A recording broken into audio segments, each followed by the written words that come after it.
بسم اللہ الرحمن الرحیم۔ السلام علیکم ورحمۃ اللہ وبرکاتہ۔ چینل کو ضرور سبسکرائب کریں۔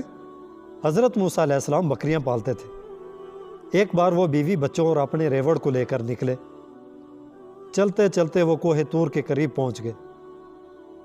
وہاں اونچے پہاڑ پر انہیں روشنی دکھائی دی۔ انہوں نے کہا، میں جا کر دیکھتا ہوں اور آگ سے مشعل جلا لاؤں۔ جب وہ کوہ طور پر پہنچے تو غیب سے آواز آئی، ہم اللہ تعالیٰ ہیں، جوتی اتار دو، ہم نے تمہیں اپنا رسول چنا ہے۔ وہ حیران ہو گئے، دل زور زور سے دھڑکنے لگا۔ فوراً جوتی اتار دی۔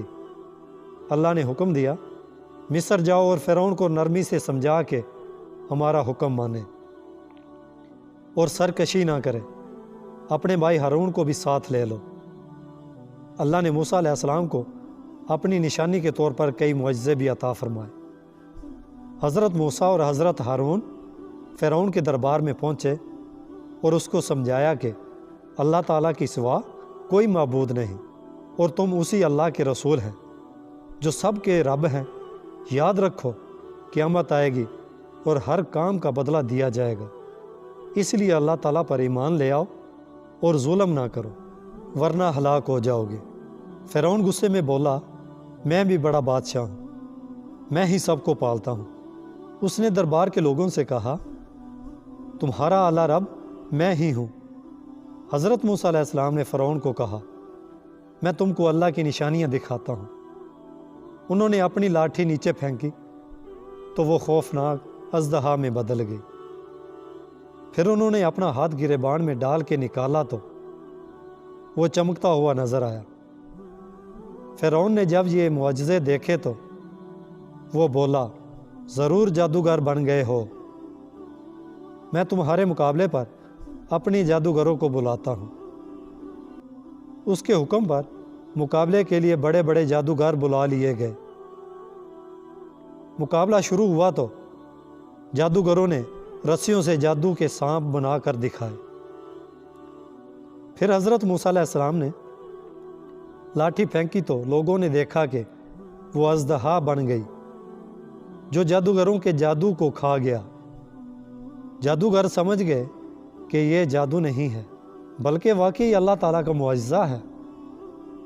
وہ پکار اٹھے کہ ہم اللہ تعالیٰ پر ایمان لاتے ہیں۔ اس پر فرعون نے غصے میں آ کر ان جادوگروں کو جان سے مار دینے کا حکم دیا۔ فرعون نے قوم بنی اسرائیل پر ظلم کی انتہا کر دی تو اللہ تعالیٰ نے حضرت موسیٰ علیہ السلام کو حکم دیا کہ اپنی قوم کو لے کر مصر سے ہجرت کر جائیں۔ حضرت موسیٰ علیہ السلام قوم بنی اسرائیل کو لے کر وہاں سے چل پڑے۔ فرعون ان کے پیچھے حملہ کرنے نکل پڑا۔ بنی اسرائیل سمندر کے مغربی کنارے پہنچے تو پیچھے فرعون کی فوج دکھائی دی۔ حضرت موسیٰ علیہ السلام نے کہا، فکر نہ کرو، اللہ میرے ساتھ ہے۔ حضرت موسیٰ علیہ السلام نے اللہ کے حکم سے اپنا عصا پانی پر مارا تو سمندر دو حصوں میں بٹ گیا اور درمیان میں راستہ بن گیا۔ بنی اسرائیل قوم اس راستے سے گزرتی چلی گئی۔ جو ہی یہ لوگ پار پہنچے، فرعون کی فوج بھی مغربی کنارے پر آ گئی۔ فرعون نے فوج کو حکم دیا کہ اسی راستے پر آگے بڑھو اور ان لوگوں کو پکڑ لو۔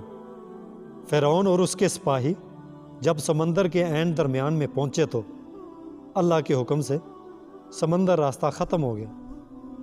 فرعون اور اس کی فوج سمندر ڈوب گئی۔ کچھ سال پہلے سمندر سے ایک ہزاروں سال پرانی لاش ملی۔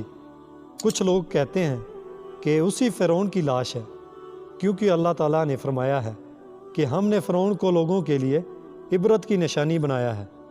اب یہ لاش مصر کے شہر قاہرہ کے عجائب گھر میں نمائش کے لیے رکھی ہے۔